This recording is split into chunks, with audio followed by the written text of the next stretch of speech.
इस महत्वपूर्ण बैठक की अध्यक्षता कर रहे लखनऊ महानगर के शानदार महानगर अध्यक्ष बड़े भाई आदरणीय फाकिर सिद्दीकी साहब, उसका संचालन कर रहे इरशाद भाई, सम्मानित मंच और यहाँ पर उपस्थित समाजवादी पार्टी लखनऊ महानगर के पदाधिकारीगण, नेतागण या यूं कहें समाजवादी पार्टी की रीढ़ की हड्डी जान आप सब। देखिए, ये सही है कि समय बहुत कम है 2027 के चुनाव में। लड़ाई बड़ी है लेकिन लड़ाई कठिन नहीं, और लड़ाई बड़ी इसलिए है क्योंकि हम लोगों को मायावी ताकतों से लड़ना है, जालसाजों से लड़ना है, तानाशाहों से लड़ना है, फरेबियों से लड़ना है, मक्कारों से लड़ना है। अभी जो बाई इलेक्शन अभी कंडक्ट हुआ, जिसमें 9 में से 7 सीटें किस तरीके से भारतीय जनता पार्टी ने जीतने का काम किया, सब पूरे देश और पूरे दुनिया ने देखा कि किस तरीके से एक नंगी पिस्टल लेकर के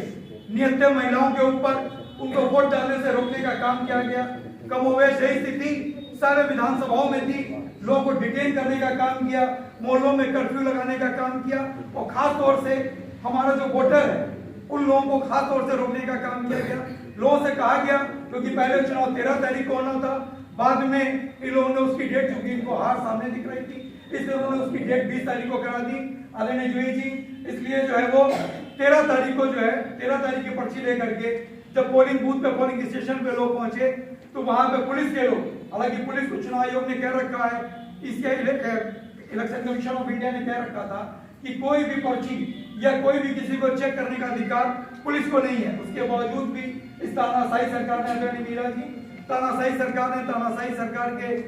नुमाइंदों ने, इनके प्रशासन के लोगों ने, पुलिस के लोगों ने जिस तरीके से बर्बरता दिखाई, तो हम लोगों को उससे भी लड़ना है। हम लोगों को मुस्तैद रहना है, हम लोगों को लोगों के बीच में जाना है, क्योंकि आज की तारीख में उत्तर प्रदेश की जनता बड़ी आस और उम्मीद भरी नजरों से समाजवादी पार्टी के राष्ट्रीय अध्यक्ष आदरणीय अखिलेश यादव जी की तरफ देख रहे हैं। उत्तर प्रदेश का एक एक आदमी समाजवादी पार्टी के राष्ट्रीय अध्यक्ष आदरणीय अखिलेश यादव जी को उत्तर प्रदेश का पुनः मुख्यमंत्री बनते हुए देखना चाहता है। तो हम लोगों को जरूरत है लोगों के बीच में जाने की, लोगों को बताने की, समाजवादी सरकार में किए हुए कामों को बताने की। तो निश्चित रूप से आज उत्तर विधानसभा में मैं बात करता हूँ, आदरणीय अध्यक्ष जी, हमारे विधानसभा अध्यक्ष किसी कारणवश नहीं आ पाए होंगे, लेकिन उस विधानसभा के महासचिव जी यहाँ पर उपस्थित हैं। बीएलए गठन के लिए या वोटिंग के लिए या किसी प्रकार का कोई भी हमसे सहयोग या योगदान ये चाहेंगे तो मैं हर तरीके से इनका सहयोग करने के लिए तैयार हूँ। और यहाँ पर जितने लोग भी उपस्थित हैं, मैं समझता हूँ कि चुनाव बहुत ज्यादा दिन नहीं है। यहाँ पर जो लोग अनुपस्थित हैं इस मीटिंग में, हो सकता है किसी का शादी हो, किसी का विवाह हो, कोई लखनऊ से बाहर हो, लेकिन हम लोग को अगर बगल आदरणीय मंत्रणा जी, जितने लोग भी रहते हैं, हम लोग को उनके बीच में जाना चाहिए, उनसे पूछना चाहिए विजय क्या दिक्कत है जो इतनी महत्वपूर्ण बैठक चल रही है। हम समझते हैं कि सिर्फ 2 साल हमको बचे।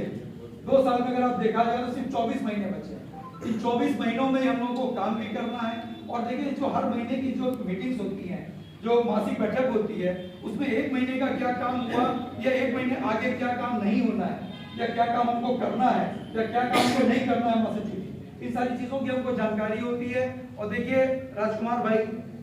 जैसा कि अभी हमारे सौरभ भाई ने भी कहा कि संगठन है तो पार्टी है, पार्टी है तो विधायक है, और विधायक है तो सरकार। तो निश्चित रूप से सबसे मजबूत अगर नींव है पार्टी की तो संगठन है। जाहिर सी बात है कि हो सकता है किसी कारणवश विधायक ने फोन नहीं उठाया हो, लेकिन जिस तरीके से लोगों की तरफ से हर तरफ से एक ही आवाज उठ करके आ रही है कि कभी किसी का फोन नहीं उठाते हैं, तो इस पर गौर करना होगा। मैं समझता हूँ आदरणीय महानगर अध्यक्ष जी प्रदीप भाई इस पर गंभीरता से उनसे बात करेंगे, चाहे वो हमारे पश्चिम के माननीय विधायक जी हों या मध्य विधानसभा के माननीय विधायक जी हों। तो निश्चित रूप से बात करनी होगी कि भाई जिन लोगों ने आपके पीछे पीछे चल करके, और जैसा कि अभी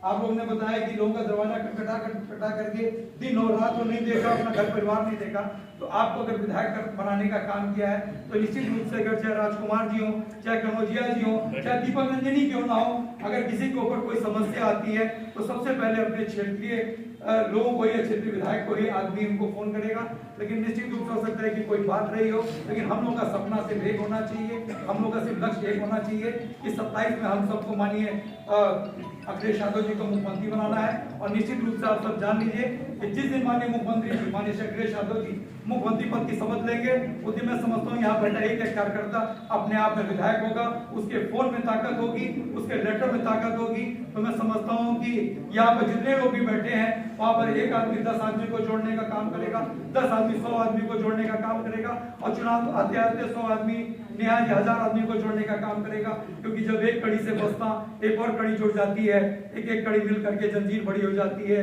इंसानों की क्या बात करें, इंसान तो फिर भी इंसान है, पत्थर भी घर हो जाए तो दीवार खड़ी हो जाती है। तो आप सबका बहुत बहुत धन्यवाद, आप सबका बहुत बहुत आभार का मौका दिया। आदरणीय नेताजी अमर रहे, अखिलेश यादव जिंदाबाद, समाजवादी पार्टी जिंदाबाद। अब हम आमंत्रित करेंगे